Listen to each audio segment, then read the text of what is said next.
ఈ మొత్తం వివాదం రేజ్ అవ్వడానికి కారణం కూడా మీరు ఏదైతే కాంప్లిమెంటరీ కేక్ అడిగారో ఆ కేక్ ఫైనల్ గా వాళ్ళు తెచ్చిచ్చినప్పుడు ఇచ్చే విధానంలోనే తేడా ఉండడం వల్ల వాళ్ళు అలా ముందుకు విసిరేయడం వల్ల అక్కడ మీరు ట్రిగర్ అయ్యారు అన్నమాట. అక్కడ కూడా నేను ట్రిగర్ అవ్వలేదు. నేనేం చెప్పానంటే, నేను అడిగింది ఇంతే. మీరు ఇంత డిస్కషన్ చేసిన తర్వాత తీసుకొచ్చి ఇట్లా స్లైడ్ చేయడం కరెక్ట్ కాదు.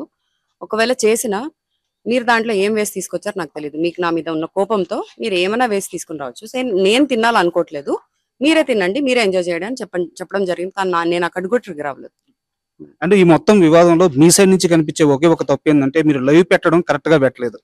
వాళ్ళు ముందు మాట్లాడిందంతా ఆ టైంలో మీరు లైవ్ పెట్టలేదు. మీ అగ్రెషన్ గానీ మీరు మాట్లాడేటప్పుడు మాత్రం లైవ్ పెట్టారు. దానివల్ల మొత్తం ఇది రాంగ్ గా ప్రొటెక్ట్ అయింది. దీనికి ఒప్పుకుంటారా? No, I beg to differ. ఎందుకంటే నేను ఆల్రెడీ లైవ్ చేశాను. వాళ్ళ వైఫై నుంచి నేను లైవ్ చేయడం జరిగింది.